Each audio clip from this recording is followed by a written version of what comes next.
If the building committee members could sit in the front, leave the front 2 rows at least open, please. We'll have the building committee sit down front.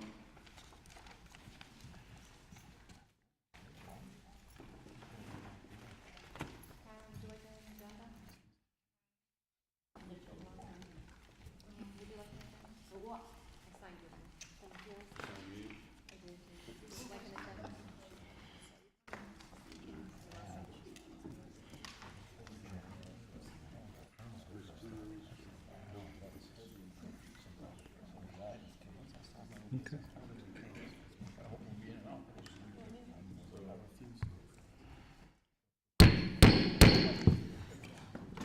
So I would like to call the building committee and the school committee meeting to order simultaneously. If we could stand for the Pledge of Allegiance and a moment of silence, please.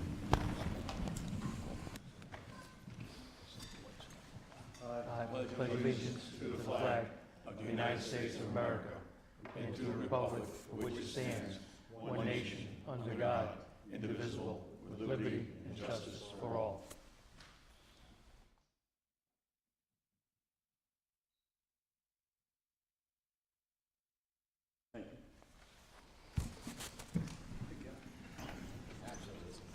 Okay, so thank everyone for coming out. Purpose of tonight's meetings is for the consideration and vote to approve the submission of the stage 2 of our application to RIDE. And our partners will go through what that entails, much of which we've gone over, both groups, over the last few months. So in keeping with the process, stage 2 needs to be approved by the building committee, and then that gets forwarded to the school committee for recommendation. So that being said, I would like to entertain a motion from a member of the school committee to recess the school committee, and then we will take a seat, let the building committee conduct their business, and then providing there is a need, when they adjourn, we will then reconvene and conduct our business. So do I have a motion to recess? I'll make the motion to recess. Motion by Mr. Brandel. Do we have a second? Second. Second by Ms. Azanero. All in favor signify by saying aye. Aye. Aye. Any opposed? Motion carries. And again, this was so that we could have a it's close to a 6 o'clock start time on our posted meetings, but so that we can, again, do things in order. Building committee is an apolitical body, so I do not want to run these 2 meetings concurrently. So with that, if school committee members, probably best if we kind of find a seat, because our partners, AI3 and Peregrine, will be presenting, and we'll be able to view their presentation.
Check.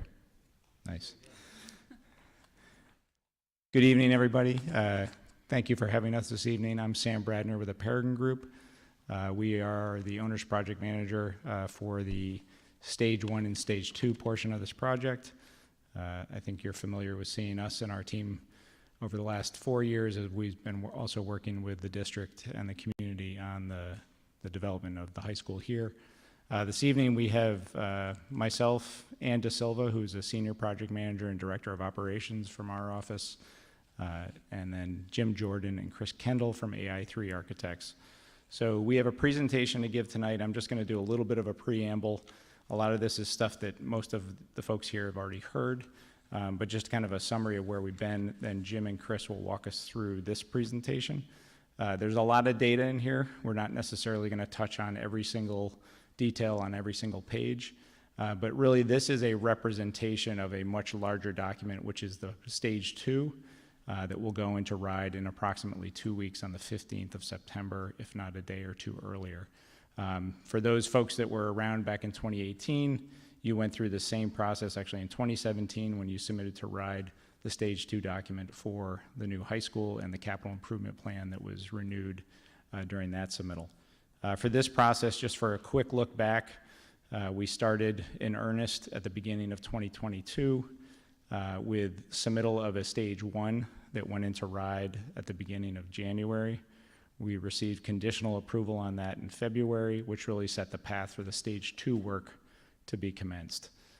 We sat with these collective bodies back in May and did a summary of the work that had happened over the spring. Jim will touch on that again, Jim and Chris will. But that really culminated in our update to these two bodies at the beginning of May of 2022, where we set the bond amount. And if everybody recalls, because of the legislative schedule, we had to have a bond amount in so that the enabling legislation could be in place before the end of the session in June. So that $148 million bond limit was set. That came before both the school committee as well as the city council and allowed for that legislation to move through that process. So since then, the team has really been working in earnest on development of the designs, further refinement of programming, and then ultimately culminating in the last 30 days in a pricing and cost estimating exercise. So we'll walk through all those steps, and then we'll also walk through the look forward plan from a schedule standpoint and what the anticipated delivery, the design, construction, and turnover process will be for the various projects that are in the Stage 2 application. So with that, I'm going to turn it over to Jim and Chris, and then we'll kind of work together throughout this discussion. And then obviously, members of the committee, please, if you want to ask questions during, or if we want to wait till the end, we'll accommodate whatever makes sense for the group. Great. Thank you, Sam. Next slide, please. Jim, just a point of operation. If there is a question, I would absolutely encourage building committee is active now. Building committee members, feel free to ask your questions. And then Jim, if you could just repeat the question, that way it's Sure. audible on the streaming. Absolutely. We can go that route. So tonight, Chris and I will give a detailed overview of the RIDE Stage 2 submission. The RIDE Stage 2 application is primarily a funding exercise that focuses on defining need and cost for projects throughout the district. Chris and I are going to provide a high-level overview of the Stage 2 report, which is approximately 1,500 pages and counting. The current slide that we're on now really shows the 12 sections that the report is divided into. The major sections are the overall introduction. Section 2 is the architectural feasibility study that we'll touch on a key component of that a little bit later in the presentation. Section 3 is detailed schematic design documents for the options and priority projects that we identified.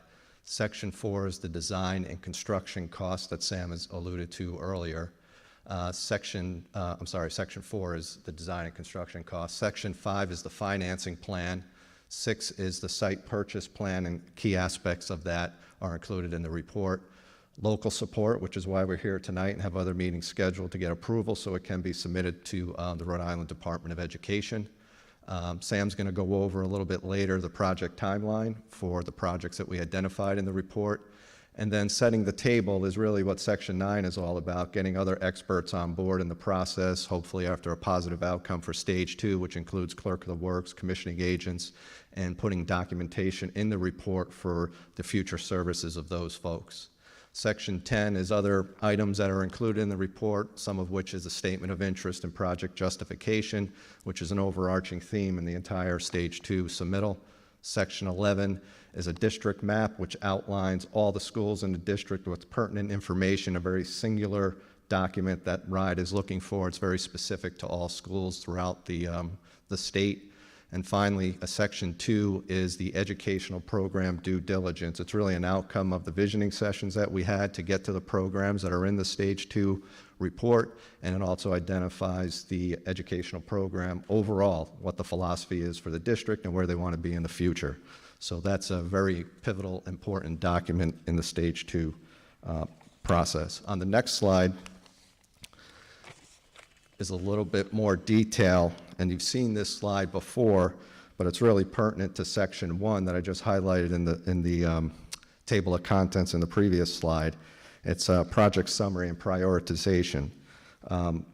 It really focuses on prioritizing all the needs throughout all the schools in East Providence.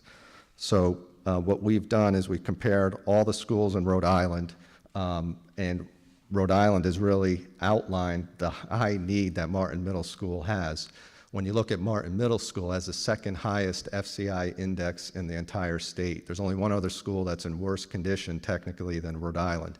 The FCI index is a facilities condition index. It's a measure of the overall health of the facility, and Martin scored a 64.3%, or 64.6%, I should say, out of a possible 100.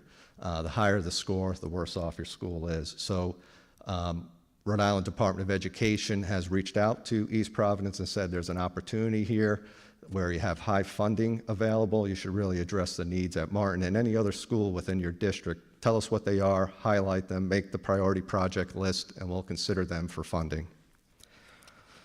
The district has also come to us and told us there's significant need at Waddington Elementary.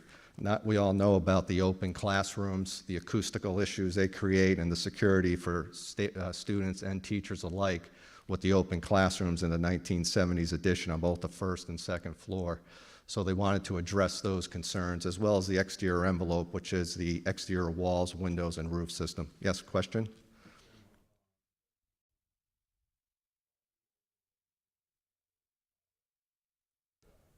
They were ahead of Martin. The question is, why do all the other schools have a higher FCI index than Martin? Those schools grade out below Martin. And the reason is those projects have already been addressed by the state. They're either have projects that are completed, or they're currently in design, or they've currently been agreed for funding, for future funding in the state. So the two left that aren't at that same point are Martin and the school in Barrington. So the needs at Waddington were clearly identified by the district. What we've done is toured all the schools within the district, all 12 schools, with our team of architects, engineers, and professionals, and really looked at the physical condition of those schools, as well as looking at their educational challenges, whether it's a building layout or lack of acoustics and security. And we created what's called a capital improvements project list, and we'll talk about that more in a little bit. So the need highlighted in the Stage 2 report is the Martin Middle School and also the Waddington Elementary School as a top priority. On the next slide, you get a sense of some of the investigatory work our team has done, which included over 50 designers, engineers, and professionals.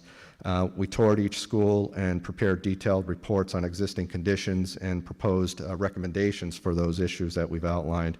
So here you see a sample of some unfortunate conditions at Martin Middle School on the left, as well as some conditions that are present at the Waddington Elementary School. And these are detailed and highlighted in the Stage 2 report. On the next slide, it really focuses Section 1 on the capital improvement projects that I just referenced earlier. Those projects are identified for each school, and it summarizes a 1 to 5 year capital improvement project list that was prepared by our design team and reviewed with the district. It really focuses on mechanical, electrical, plumbing, fire protection issues. It also looks holistically at the campus, outside conditions, right down to sidewalks and water drainage issues, as well as the exterior skin of the building, the exterior walls, the roof, and also a detailed look at the interior.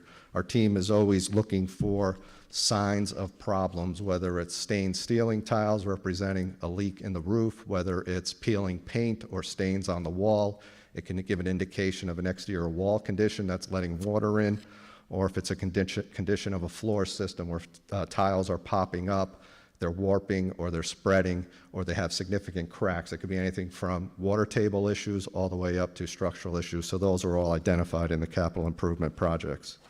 On the next slide, what we do with that information is really capture all that detailed information in a holistic report, as you see on the right side. I know you can't read that, but it's a very detailed list describing the condition in each school and in various categories. So every school is categorized the same way with their conditions, whether it's interior, exterior, roof, floor, finishes, etc.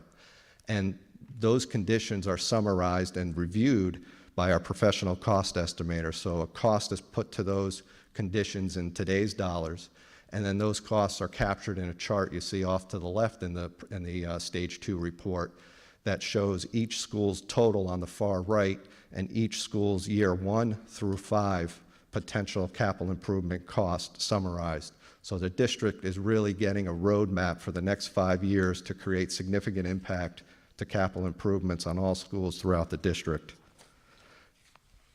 On the next slide, you'll see enrollment projections are required, again, as part of the Section 1 of our detailed Stage 2 report. We hired a professional demographer, flow analytics. They looked at birth rates, death rates, student retention, student migration, housing starts. They looked at future long-term development projects that could bring more residents into the city. All that was taken into account, and what RIDE has asked us to look at, as well as every other district in the state, is to capture the 5-year enrollment projection. And that 5-year enrollment you see highlighted in red is 476 students projected as a capacity for Martin Middle School in 5 years. We also asked the demographer to capture the pre-K population in 5 years, meaning the 3-year-olds and 4-year-olds that they project to be in the city in the next 5 years. The reason for that is we wanted to capture specifically what the pre-K population is in the city in the next 5 years, all the way out to 10 years, quite frankly. But looking at that 5-year window, it was determined that 229 3-year-olds and 4-year-olds will be in the city.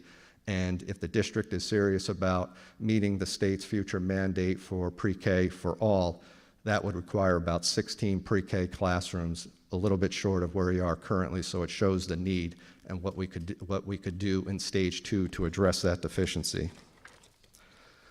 The next slide is really where the fun begins for us as architects.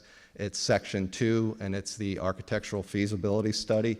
It's really a collection of a ton of information from faculty, staff, district leadership, and even students that were invited to a lot of these sessions. It was a very vibrant and robust conversation, really defining what the needs are for Martin Middle School, for Waddington, and for all the schools throughout the district. Where do you want to be as a district in the next 20 years educationally, and what facilities will you need to deliver that 21st century educational program that's identified in the Stage 2 report?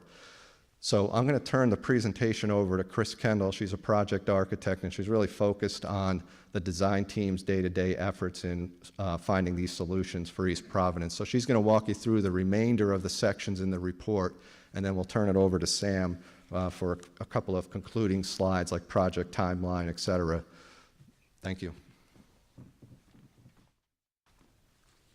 Thanks, Jim. As Jim mentioned, the educational program due diligence really started off with a lot of visioning sessions. We had a multiple, about 3 days of various full day and half day sessions with educators, different leadership, ownership, and students that were involved. We used all of this information, compiling it also with information that we gained from taking different district leadership and educators on tours of 2 various middle schools that were recently finished construction that have a lot of similarities to what we're looking at for Martin Middle. So taking all of that information helps us compile that into understanding what the district needs in order to develop a modern middle school that will help the educators deliver a 21st century education for the students of East Providence.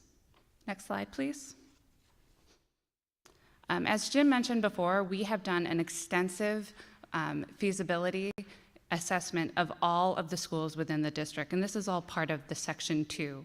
So the AE team did multiple days of site visits to all the schools within the district, and while it's easy to notice what some of the physical aspects and deficiencies of the schools are, some of that intangible is what is missing in those educational challenges, as Jim had mentioned. We take all of that and compile it into a different ranking category, and that allows us to give a certain score to these buildings and help us identify the buildings that will float up to the top and have the highest priority.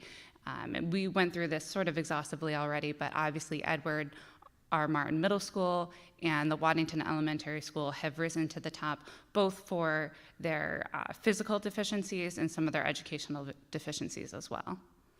Next slide, please. So Section 3, which is the next section of the report, really focuses on the schematic design documents, and this is all of the documents that are involved in the schematic design, including the drawings and different narratives and other supporting reports. As we mentioned, one of the priority projects for this Stage 2 submission is the Martin Middle School with its pre-K annex. Next slide, please. The programming of the Martin Middle School is a direct result of all those visioning sessions that we discussed, and what we have identified is keeping a portion of that building in the renovation. And the reason for that is that portion of the building, the gym and the auditorium, are either above and beyond what RIDE identifies as a reimbursable program for a middle school. It's either not included or is larger than what would be included.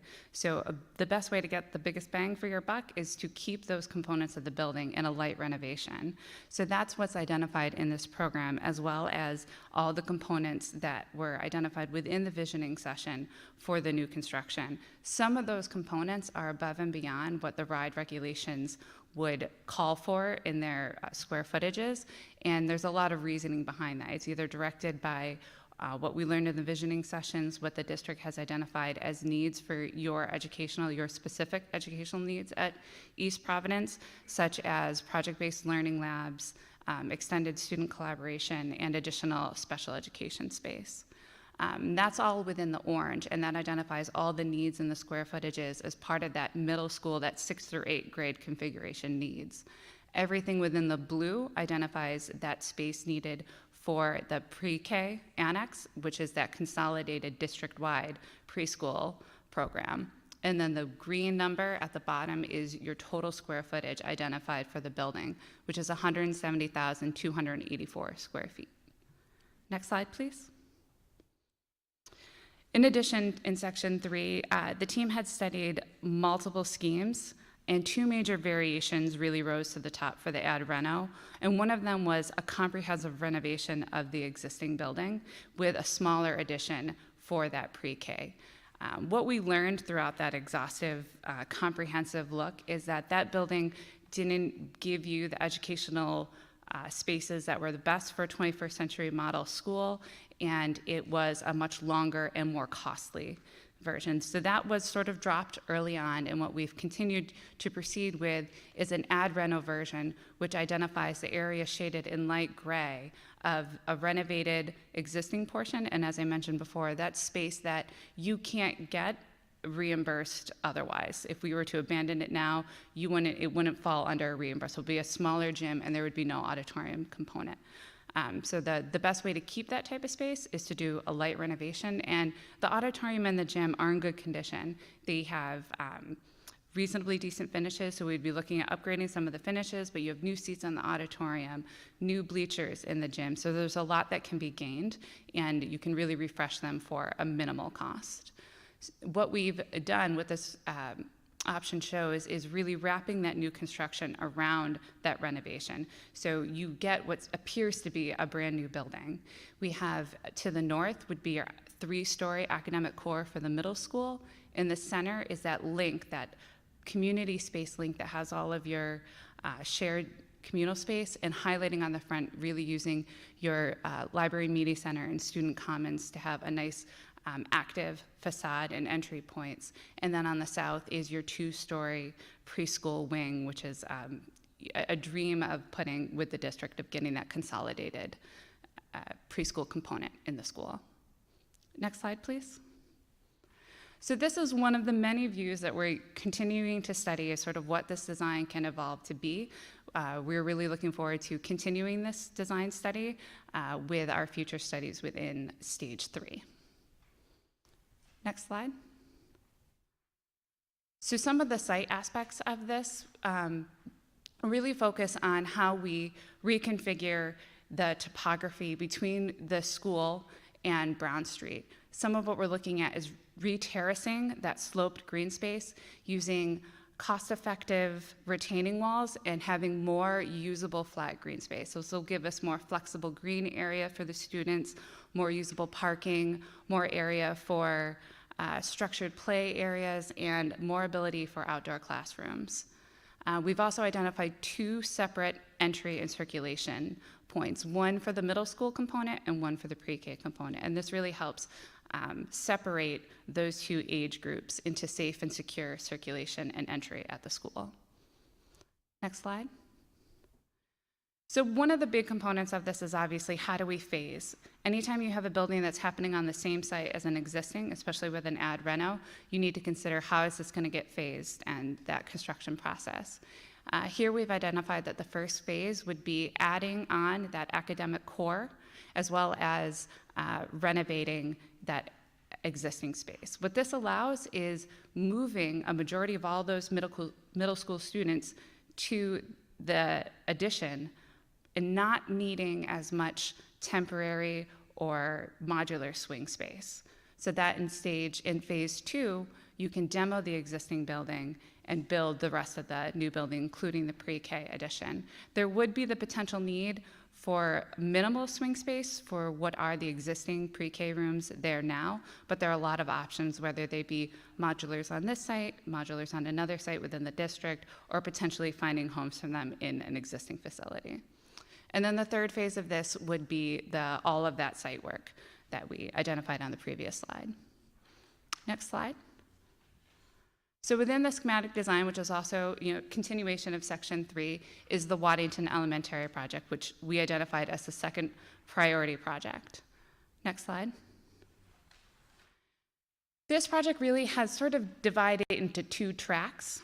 Track 1 in blue identifies all of the scope of work that had been the initial scope for this project that we identified early on, closing off those classrooms that are open on the 2nd and 1st floor of the 1970s edition, addressing code implications throughout the building, as well as window replacements as needed, the security at the doors, renovating stairs, and all other components within that existing building that would bring it up to fire and ADA compliance.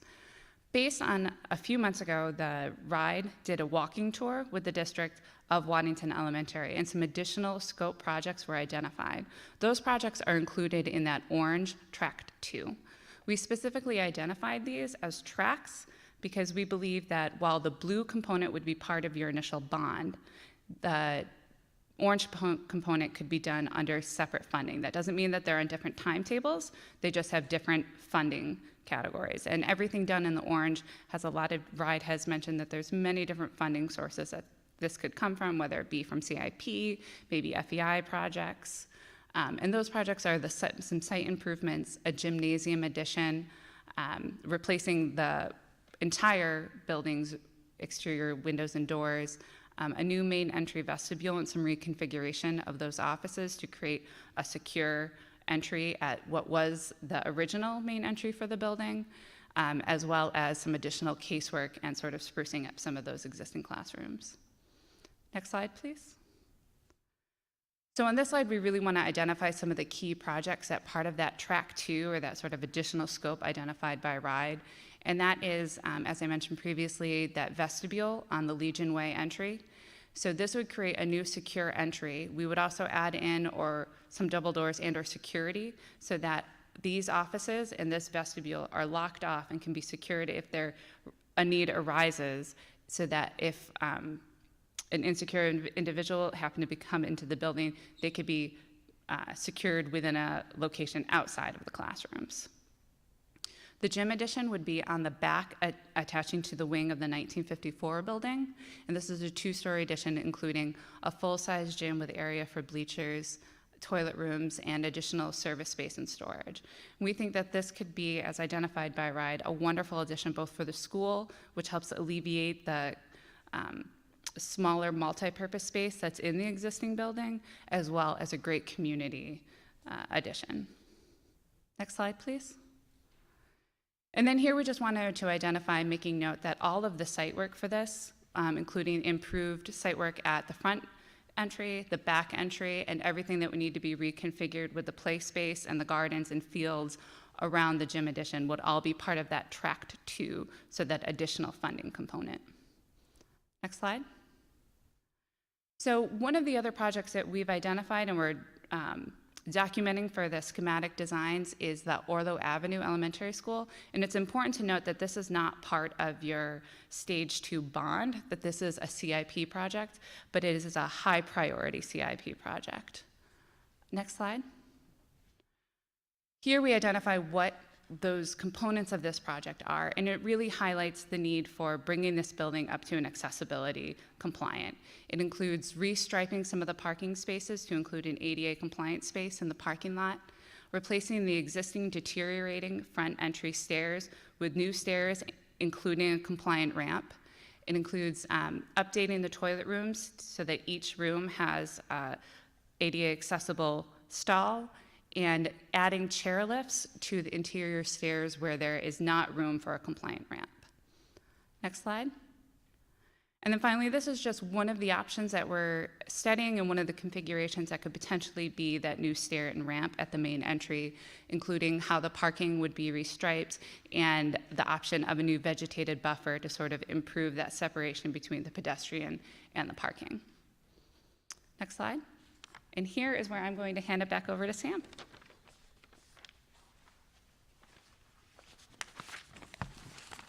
Thank you, Chris and Jim. You know, I think for the building committee members and actually several of the school committee members, a lot of this information you saw just a month ago. And, you know, if you kind of look at it holistically, there has not been a lot of movement from the design process to today. So there's a lot of consistency with what everybody saw a month ago in the student comments here. If you recall, we were just getting ready to embark on the cost estimating step of that process based on all those designs that the group saw then. But I think the summary that Chris and Jim provided is just a kind of reminder of process and all of the data collection and compilation that we've gotten to get to almost this submittal step that'll be coming up in the next few weeks. And obviously one of the most important things, in addition to program and satisfying all the educational needs and community involvement and everything else, is cost.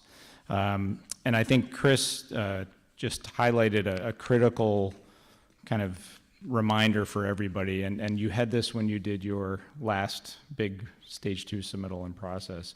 You had the $189.5 million high school project. That was what you bonded for. And then you had a capital improvement CIP program that was also submitted.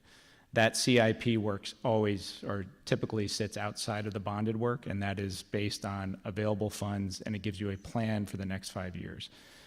If we look back at the last 5 years since your last approval, under the direction of Mr. Fiola, and now Mr. Murphy, you've seen a lot of that successful implementation of that CIP work. So while it's not inside of the bond number, that plan is required to be updated every 5 years to ensure that communities aren't just thinking about new construction or major projects. They also have to do the day-to-day blocking and tackling of sustaining these buildings far into the future. You know, those things that Jim and Chris mentioned, roofs, HVAC, lighting, envelope, all those kind of things. So I think that's just a good reminder about how these things sit on different sides of the ledger. So what we have in front of us today has two components to it. The bonded amount, which is, again, this, the school committee and the city council set this number back in May. And then what we have here also is the track 2 that Chris just talked about at Waddington. So we'll talk through both of these, but I just want to give a little bit of background on how we got to these numbers. So all that design work that happened, pages upon pages of design documents, were submitted to a cost estimator back at the beginning of August. And then that cost estimator went through about a 3-week analysis, very detailed, where they go through every page. They do takeoffs on quantities. They look at precedent information in the marketplace. PM&C, who is the estimator that did the work on the high school, is also the estimator that did this work. While they're not exclusive to the K through 12 marketplace, they predominantly work in that sector. So they know the trends and unfortunately the recent trends of where construction pricing is going. They look at bids almost on a daily basis throughout the region. And then they also talk to contractors so that the information that they have in their databases is up to date as possible. As we all know, the fluctuations in the construction pricing and the construction industry over the last 24 months have been wildly up and down, mostly up, unfortunately. And a lot of projects are bearing the brunt of that. If we reflect back on the high school, we always talk about how everything happened perfectly. You bought before COVID, you delivered during COVID, you borrowed during COVID. So all those factors really benefited the community from an overall cost standpoint. But we have seen that significant escalation that's been happening over the years, or the last 2 years. And what we want to make sure is that we put as many protections into these numbers as possible. Not that we're trying to spend more money, but that we're hopefully planning for all those exposures that could happen in the marketplace. And if you do better than those, then great. That's a win for the community, and that's a win for the projects, because that money can then be redistributed or whatever the community decides that they want to do. So you have basically 3 main columns, or actually 4 main columns. We're going to focus on the first 3. First, the furthest to the left is the description of all the budget items that we look at when we put a project budget together. For those of you who have worked on the high school project, this looks very similar to the high school budget that we review on a monthly basis with the building committee, even now as the project has been wrapping up. And then what we have is total cost. That total cost is the combination of the Martin Middle School total project budget, which is the next column over, and then the Waddington Elementary School Tract 1 project budget, which is two over from that. So as we go through each of those columns, what you see at the top, construction costs, so that is all the cost to actually build the buildings. That is the work that PM&C did through their estimating process to go through all those steps. We also include construction contingency. That is the kind of the bucket of available dollars for the owner to deal with unforeseen conditions, market trends that move before we're able to accommodate them, say in a final bought out contract, or things that may be added during the process, because no matter how well you design a project and people understand what they're looking at on a plan, when it actually starts to physically realize itself on a site, there are things that just happen. So that contingency is there to pick up those issues. And again, if you don't use it, then that's a return to the project budget and utilized for however the building committee and the various bodies decide. The next section, Roman numeral 2, is soft costs. So that's really almost everything else that makes up the total project cost. That's your architect, your OPMs, your inspection agencies, your commissioning agent, your costs for observations for hazardous materials on the property, building permit fees if they're applicable, say at the state. Yes. Yeah, so we took a similar assumption, and maybe that needs to be debated, that we follow the same path as what happened during the high school project, and that the city would not charge building permit fees. However, we do have fees in here for the state what we call the ADA fee, because they look at every single building permit, and that fee is not able to be waived because it is a state level fee, so that is included in here. Then down below that, we have another contingency line item, which is for your soft costs. So we have building construction contingency, and then we have soft cost contingency. So if, say, there is a requirement to design something else as part of the project halfway through, you've got that bucket to offset those increases in costs that you have there. Again, if you don't use it, you don't spend it. Yes, Mr. Oakland.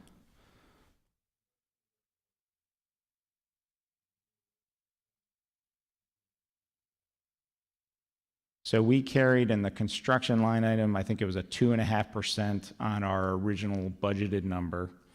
And that was what we carried throughout the project, and we still have remaining contingency available in that budget today. Just to clarify for anybody on the audio, that was regarding the high school. So his question I'm sorry. regarding the high school project. Oh, yeah, correct. Yeah. Yep, sorry. And I forgot to repeat his question too, so my bad.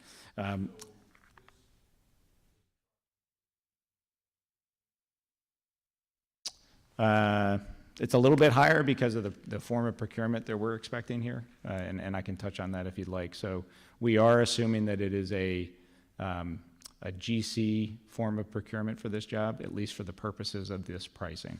When we looked at the differential or the projected differential between general contractor form of construction versus construction management, the construction management put the project over the budget number.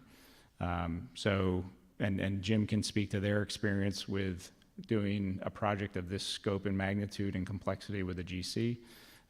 We certainly have less experience on the GC side, but we have, Barrington Middle School was a GC project, different because it was not an addition and a renovation.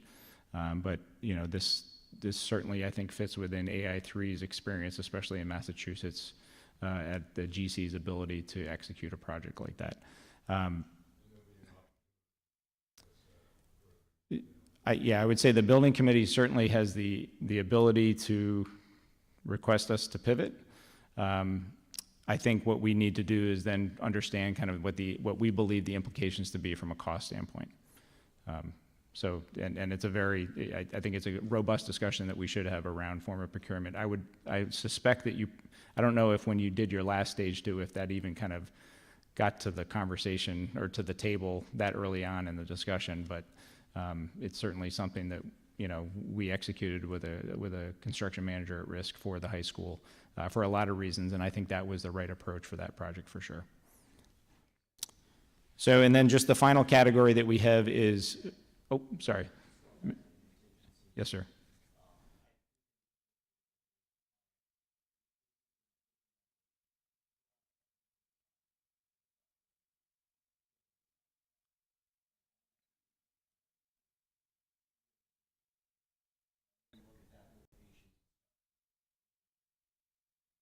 Yeah, and I would agree. I mean, anytime you're touching an existing building and trying to renovate it up, you're going to likely find more things. You find enough things when you build new, never mind when you're tearing open existing walls, exposing building materials, or unforeseen conditions. That is as good of a job as the team does in analyzing these existing buildings.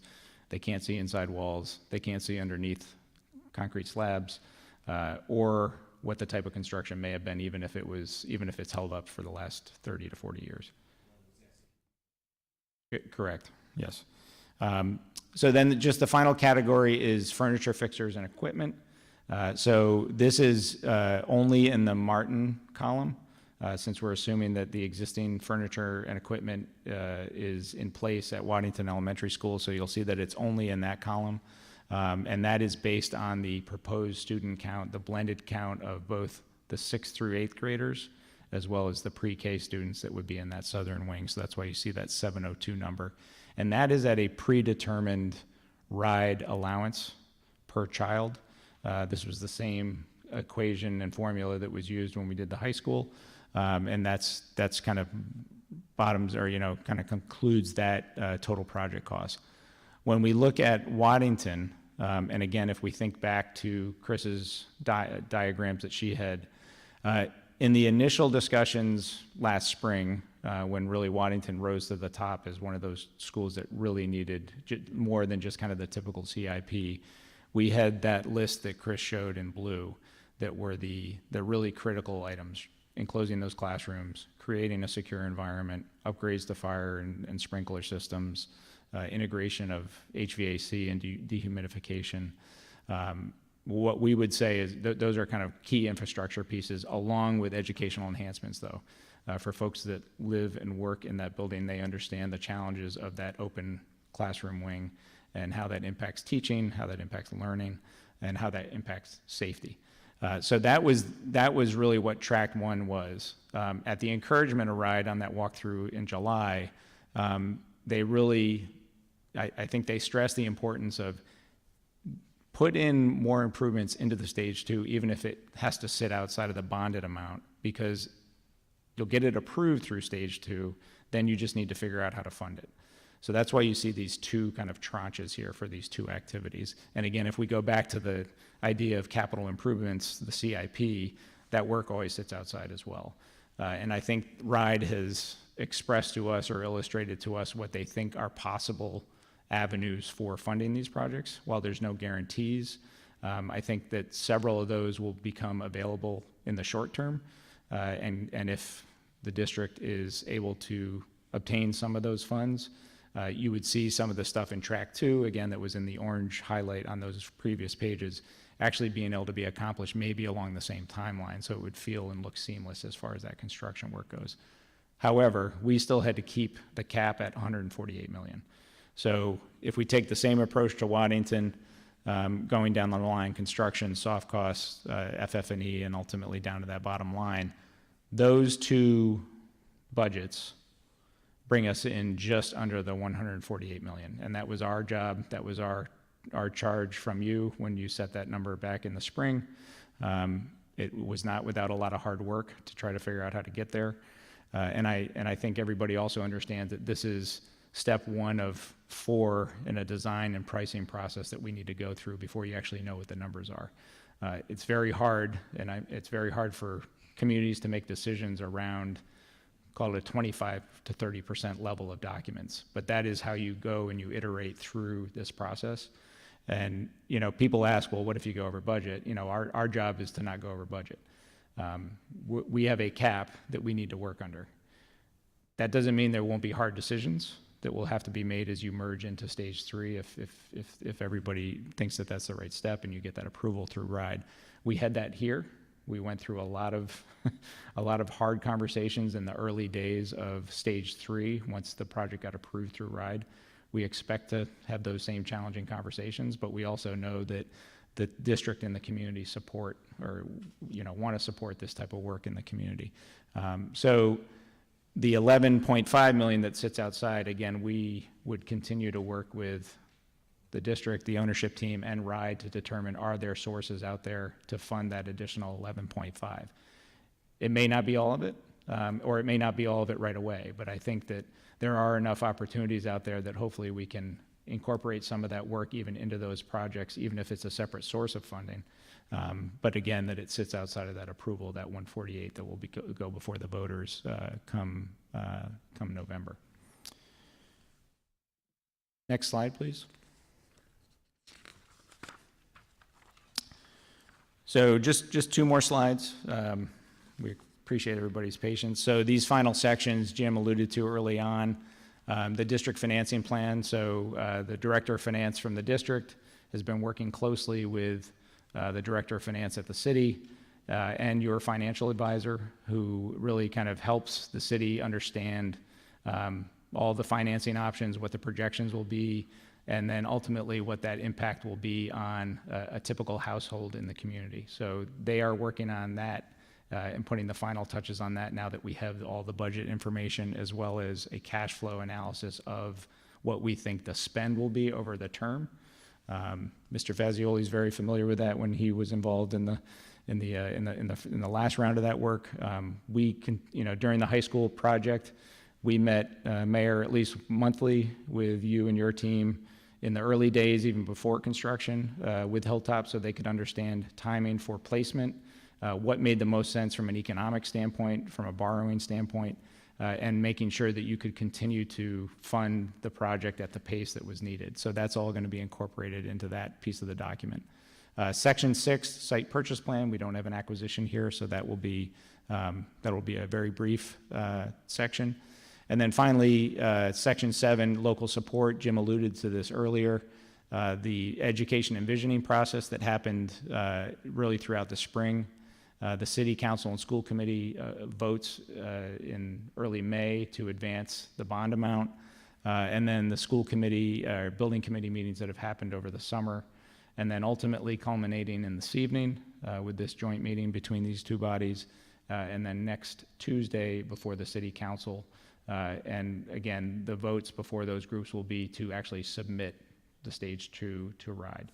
And then ultimately your last step would be the vote that goes before the entire community, and that will determine really whether the project goes forward. So all these steps are getting to the point of allowing, to have all the process in place, but ultimately the community is still going to be deciding on November 8th, I believe, whether they want to support this from a financial standpoint. Next slide, please. And then finally, just an overview, and this is a collapsed version of a much more detailed schedule, but it walks through right now, how we look at the timing and the process that we'll have to undergo in order to achieve some RIDE deadlines that are out there, as well as really, most importantly, how do we get these buildings delivered and in use for the students, first and foremost, and the faculty and the community. So if we start with Martin Middle School, design would really need to start almost in earnest because of some RIDE incentive deadlines. RIDE has, in order to get additional reimbursement, which is key because that means less money ultimately that comes out of the pocket of every person in the community, they have deadlines on different incentives. One of those deadlines, you have to be under contract by the end of 2023. So if we need to hit that date, that means that design really has to get underway because design takes a fair amount of time. AI3 did a Herculean effort when they did the design work for the high school in about 8 months to get construction underway, 8 months after they got on board. That comes with a lot of risk, and we'll already have enough risk in this process that we want to make sure that the designs are thorough. It will depend on that procurement approach that Mr. Oakland asked the question about. But hitting that end of 2023 under contract is something that is a non-negotiable with RIDE right now. So we need to make sure that we get there. Assuming that we hit that timeline, if we think back to the phasing diagram that Chris presented on the project, then we would enter into this multi-phase construction process. The first would be to build the new 6 through 8 academic wing on the north, so that the kids that are in the current classroom wing would stay there, that would remain functioning. Then we're basically creating the new place for them to move to. They're able to move out. We're able to start some light renovations over the summer months. We're able to demolish the classroom wing because now the students have a new home. And then ultimately getting the pre-K student body either into some form of swing space, whether that's on property with modulars or maybe elsewhere in the district. And we want to work with the team to figure out what is the most economical approach. Even modulars right now are not inexpensive. It's amazing how much it costs just to put a modular on property. So can that population move out into existing schools and at least take some of the burden off of that? And then ultimately building that southern wing and that wraparound, that front piece that really makes even the existing part of the building look new, and then turning that over. So this is different than the high school project a little bit because everybody just basically got to sit in the existing school until the new school was done, and then you flip. This is going to be a little bit more of a chess game, kind of moving those parts around, but always having a place for the students to move so you don't have a delay or a timing issue with when you start one piece. Now, when we look at Waddington, a little bit more complicated because of the type of renovations that would happen there. The design process is a little bit more compact because it's not as significant of a scope. But the construction, and depending on ultimately how those two tracks play out, what's in track 1 versus what's in track 2, those projects likely will require swing space that is, has to happen, again, either on property or maybe at an adjacent site.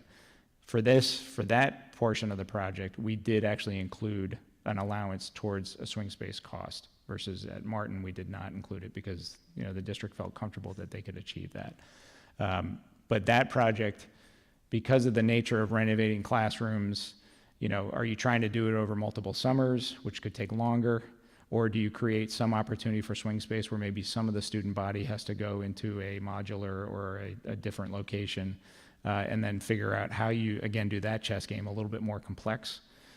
Always with in mind about how the team on the ground is managing that, because we know that disruption to the education process should be job 1, or no disruption should be job 1. So while we're thinking about all this at a high level right now, we can't claim that we have figured out every single move and how that's going to work. And I think that'll be a lot of the hard work that we do in stage 3, working with the team on the ground, working with the district leadership, and really trying to figure out what is the best solution that's cost effective, but again, does not disrupt the day-to-day activities that are out there. But what you see is, those projects wrapping up.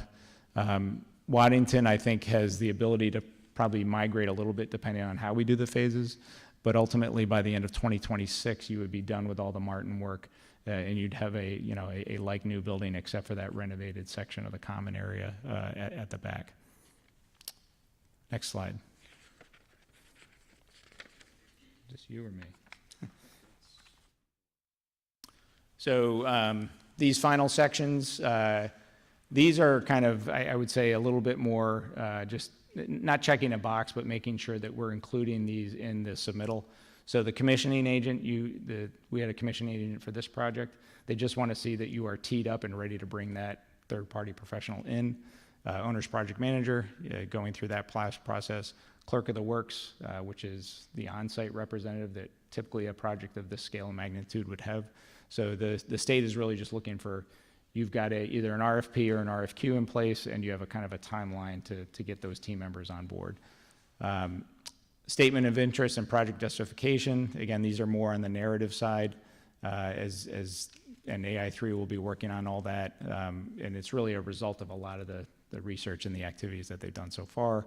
The district map, highlighting all of the facilities throughout the community. And again, I think it's so important that the architectural and engineering team has gone into every building. They've spent a lot of time with a lot of professionals. So it's not just a casual pass that maybe had been done previously under some of the state programs and processes. And then ultimately, the educational program due diligence, which is again all of that assessment that happened during that process, all the outcome. While we saw a snapshot of what happened during that work, there was a lot of backup to all the surveys that were done, all the input that happened, on the boards, through electronic surveys, because some of it was virtual, and culminating all that information. So RIDE can kind of see how that synthesis happened with all those steps. Next slide, please. Is me too? Okay. I'll bring in the closer.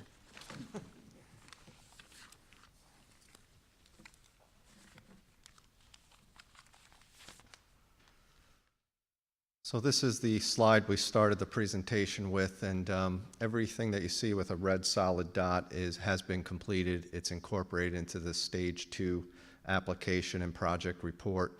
A handful of open items that are in final draft form. We're still waiting on our energy modeling to be wrapped up in the next couple of days so we can finalize some life cycle cost information, which is another check the box item with RIDE. So you can see that under section 4, and obviously section 7, local support, which is why we're here, trying to gain support for the project, and hopefully that'll be positive over the next few days and we could wrap up the report. Some of the things that we don't have finalized yet are we're still adding diagrams into a lot of the narrative. It's a very heavy narrative document. There's a lot of graphics involved with it as well, and we're trying to make it as easy as possible for RIDE to follow along on this complex roadmap that we've developed with the district and the OPM team. So there's a lot of little call-outs, sub-graphics, and highlighting key important aspects of the design. And all those pieces have to be blended together and wrapped together and tied together so that they coordinate with each other. So we're in the final stages of doing that, which is the reason it isn't, we're not calling it 100% complete just yet. But all the big picture pieces are there, and I hope you're able to see those chunks of information, all these 12 sections that we presented tonight. So thank you. Thank you. Any questions from building committee members?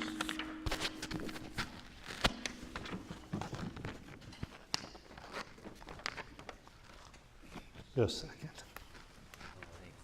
This will be easier. Okay. Thank you. Just one question, Sam. Just roughly, construction's assuming to commence on both projects in fall of 2023, with Martin expected to be complete by December of 2026 and Waddington December of 2025, that generally?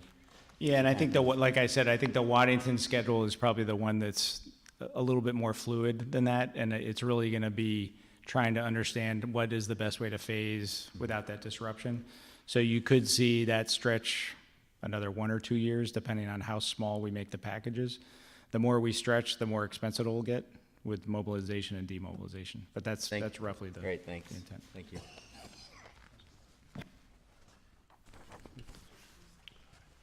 Jim, in Section 7, the local support, that gets completed, is the completion date for that November 8th, the election day? No, it's the votes by the three bodies. So, because remember, it's going into the application. So right now, the bond vote sits outside of the Stage 2 application, but obviously that has to happen in order for the Stage 2 to take effect.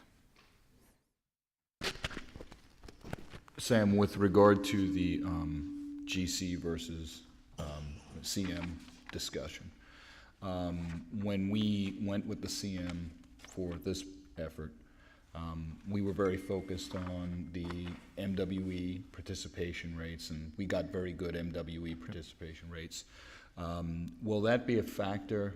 I mean, are there concerns as to whether a GC would be able to pull that off in the way that a CM could, or passing to conjecture? Yeah, I think it's a good question. I mean, I think Gilbane did a really good job at convening community discussions around MBWB participation. We all worked very hard with the state office.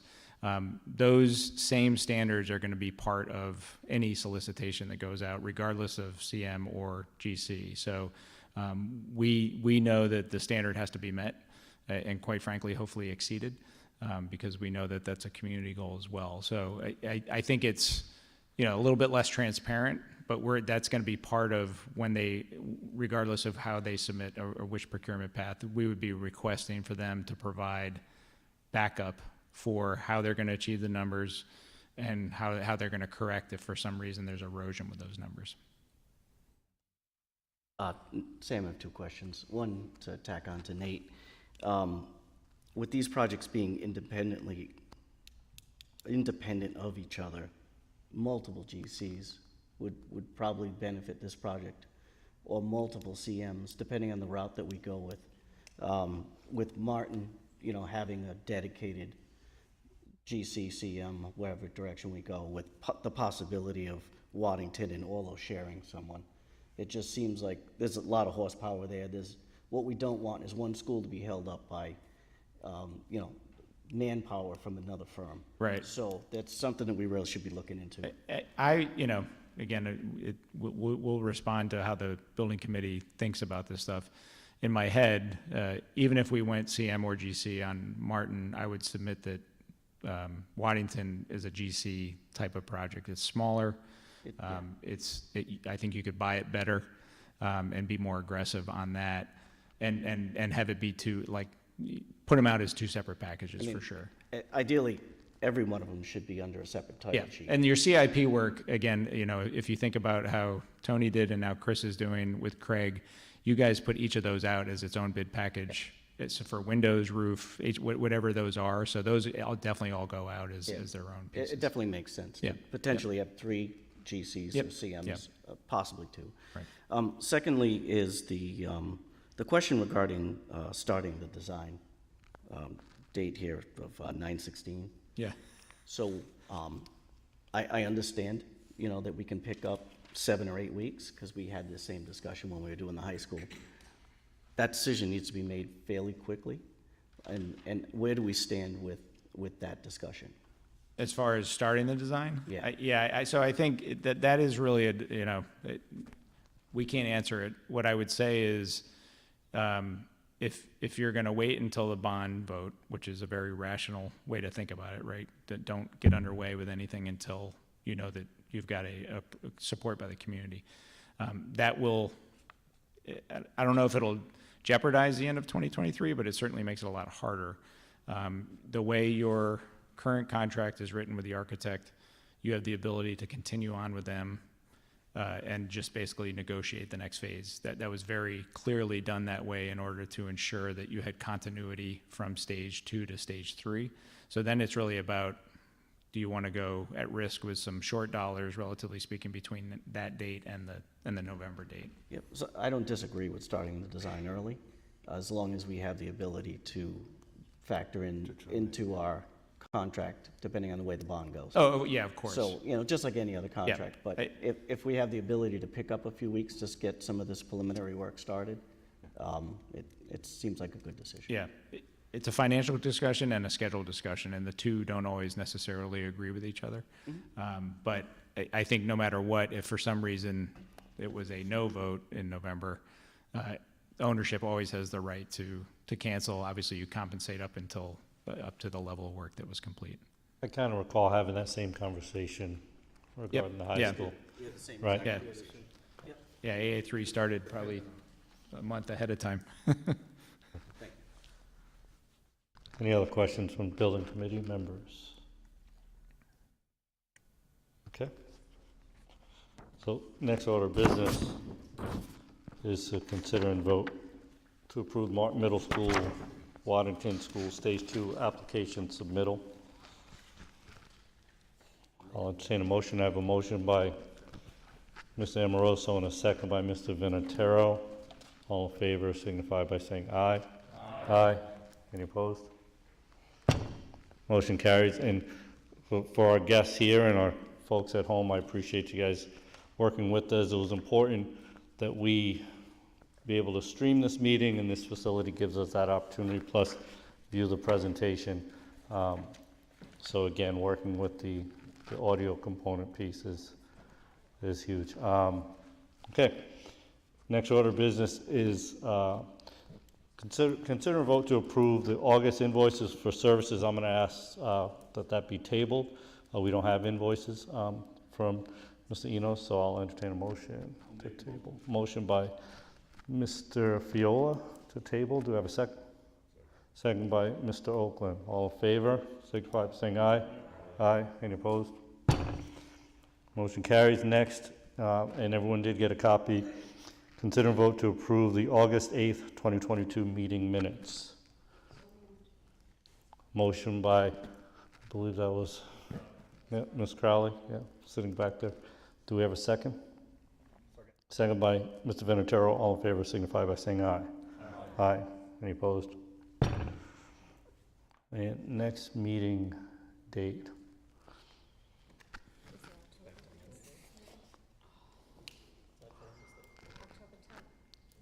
Is that? I would think it's the same sequence starting in Okay, October. we'll go right back into the. Yeah. The This sequence. second Monday. Okay, so October 10th. Is that Columbus Day? Indigenous People Day Yes, thank you. here in East Providence. Thank you. Yes, it is Indigenous Peoples' Day. I appreciate that. Thank you. All right, so we'll have to look at, we'll come back to the body with the date, and we'll get acceptance on a date, so that's TBD. And with that, I will entertain a motion to adjourn. And before we do that, I do want to thank Building Committee. Many of our members are employees of the district, and being day 2 of school starting, I appreciate you guys taking a long day, and those of us that coming from our jobs. So but it speaks to the commitment from the community and the district, so it's appreciated. With that, a motion to adjourn by Mr. Amoroso. Do we have a second? By Mr. Oakland. All in favor, signify by saying aye. Aye. Any opposed? Mr. Oakland on a second. Okay, and if the school committee members want to retake their seats.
I'd like to reconvene the school committee meeting.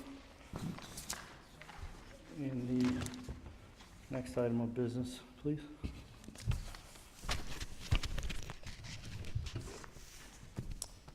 Next item is discussion items.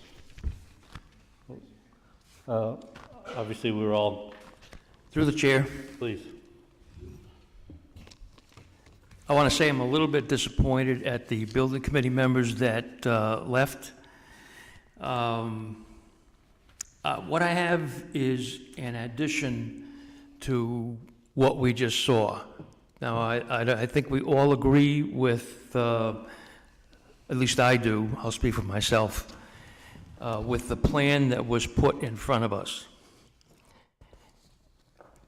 But I will say, and I'm only one voice, one vote here, I think we have an obligation to the voters, to the citizens, the parents, the children, everyone in our city, the school department especially.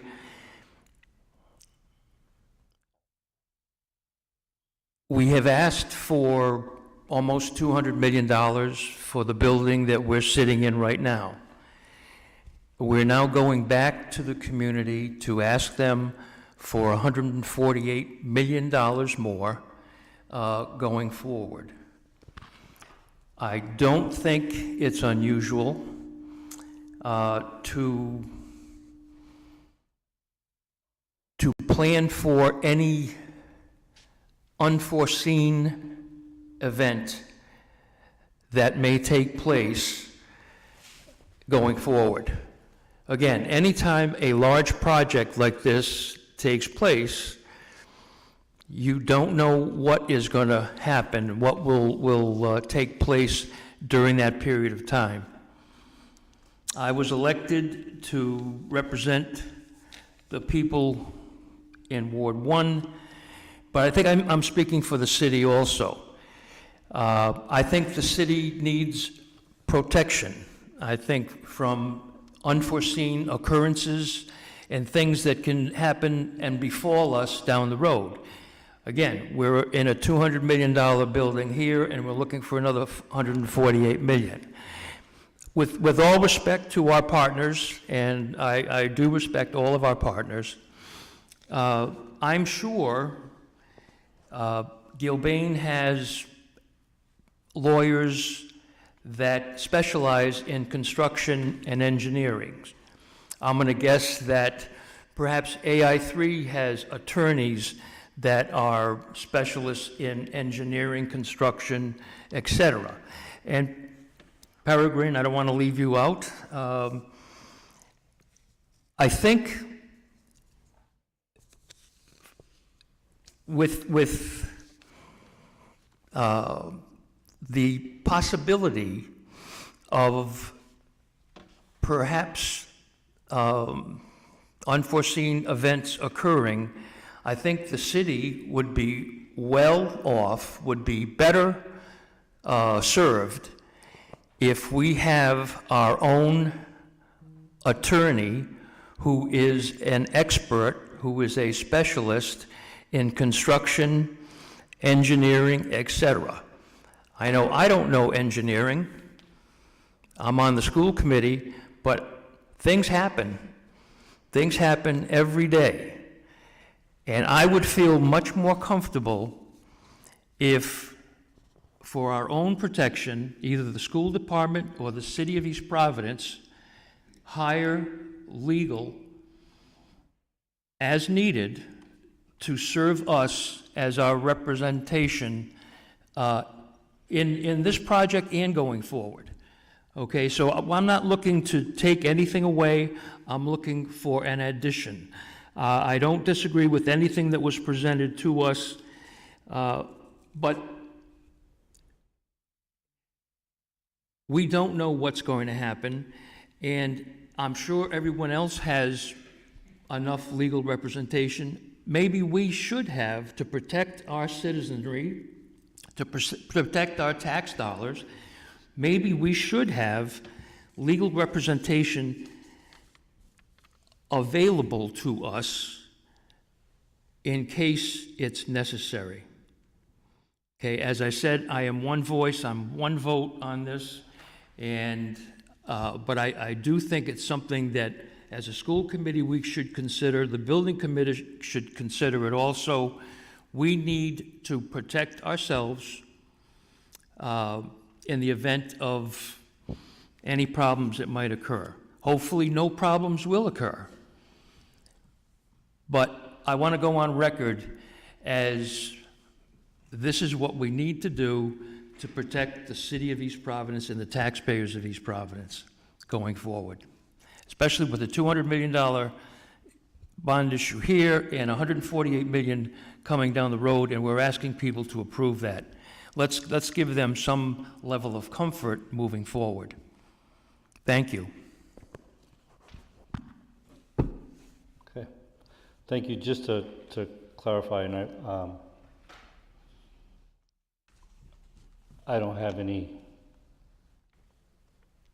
issue with building committee members that could not stay, especially seeing how many of them, like I said, started their day running our school buildings, and they do not, they're not at our school committee meetings typically. So the fact that we ran this meeting concurrently was more for OMA start times, but really, I just want to say Okay. that. So Through the chair, that's hold on, the least of my worries. Hold on, I know, I'm finishing, thank you. So I just want to say that because that is how you started out, by saying you didn't appreciate them leaving. I think they were within their rights to go to their families. As far as your legal, I want to be clear, that's not a building committee decision. If the school committee feels that that's something that we want to discuss with the city administrators and so forth, then that's something that can be brought up. We can. I just want to go on record Sure. to ask for that, because I think it's necessary, not knowing what the future holds and looking at the dollar amounts that we're talking about, the locations that we're talking about, everything that's involved with this. I want to go on record as a vote for legal representation. So, right, so like, yeah, we can, again, that's something for the school committee to put on the agenda and discuss and consider. And as you said, it may be something with the city, but for a point of clarification, because it was stated it was not something, that is not something that the building committee is authorized to And I decide. understand that, but I think as we're talking about 148 million and the referendum, I think it's a good time to raise the issue since it's never been raised before, as far as I know. Chair, is this additional lawyers, or is this our current lawyers that work for the district? Are we acting to get additional lawyers? If I may answer I'm looking for specialists in engineering and construction. Yes, so we're talking about someone who specializes in what we're talking about here, $148 million of construction going forward. So I think what's appropriate to do is, again, it's not something that is on this agenda, so it's not appropriate to have further discussions. We can put it on following the agenda, and at that point, maybe if you have some examples of precedents where other cities and towns have used that service and have benefited from that, because I think, to understand what that role is in addition to our, whether it's OPM architects and our own legal to review contracts, which, typically, well, I shouldn't say typically, but much of what we run through comes down to contract law and understanding. But again, let's look and see, we're not the first, won't be the last, and we're definitely not the only district to undergo large projects. So if that's something where it's been done before, I think it would be worth looking at and understanding how. It has been done before, Joel, then. but most of the time it's done in the private sector. But that No, doesn't mean yeah. we can't protect So, ourselves either. So again, and we'll talk about it, we'll put it on the agenda, and we'll put it on the agenda for And I think the discussion. city should be as concerned about it as we are. I'm not gonna speak, to say that they're not concerned and don't have it covered. No, I'm not so- saying they're not, no. Yeah, so, okay. Any other questions, comments, discussion regarding the Martin and Waddington Stage 2 project? So again, just for clarification, where we're at tonight, we have an approval from the building committee to submit Stage 2, which is still the application process of 2 of 4. And, we saw preliminary designs, and if anyone remembers how this project went through, when we get into some, providing that we get approval tonight, it goes to the city council for approval, gets submitted to RIDE, we wait for their response and approval on that project. When we come to the budget crunching, as many members here may remember, even those that weren't on the school committee back then may recall from watching in, there are more development processes with the design of the building and the finalization and the numbers, and those are all brought to us publicly for approval. So I just want to make it clear that this is not an approval of the project. Hoping that the bond referendum passes, we are not done here as a body. The building committee is not done. There is further consideration, work, development, revision, all to be approved here by the school committee as we go through those stages. So with that, I will entertain a motion if there's no more discussion.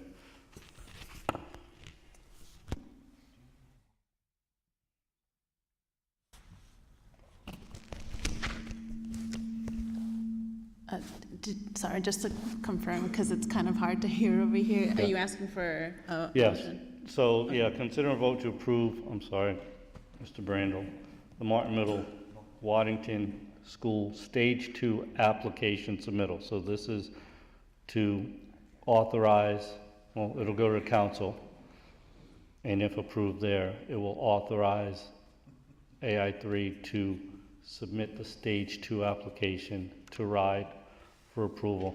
And I'm sorry, and I do want to also add, and I know that our partners went through it, those additional CIP projects, the other reason why those are in this above and beyond what that 148 is that our reimbursement rate for the city of East Providence will continue to go down as our income levels go up. So what we lock in with RIDE approval with this submission qualifies for that. Right now, standard 52%, it was 54 last year, anticipated to go down to 50. So any of those, or into the 40s. So any of those other projects that we look at, like, the Orlo Avenue piece was mentioned, or anything else throughout the district, would lock in that 52% rate, even if the project doesn't start for 2 years. We have 5 years to complete those projects. So we're locking in a reimbursement rate by adding them to the stage 2. So I think that's worth stating and restating. That's where the due diligence is done, that this is not just a narrow-minded focus on just 2 buildings. We are looking at that 5-year and further plan, and having the architects provide that level of detail to get RIDE approval today puts us in the best possible financial situation when we are able to add those projects to our capital improvement processes. So, sorry, Ms. Azenaro. Thank you. I move to approve. So I have a motion by Ms. Azenaro to approve. Do I have a second? I'll second. Second by Mr. Brandel. All in favor signify by saying aye. Aye. Aye. Any opposed? Motion carries.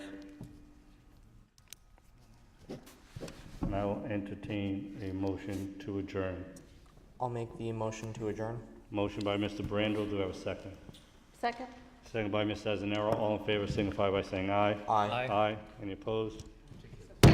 Motion carries.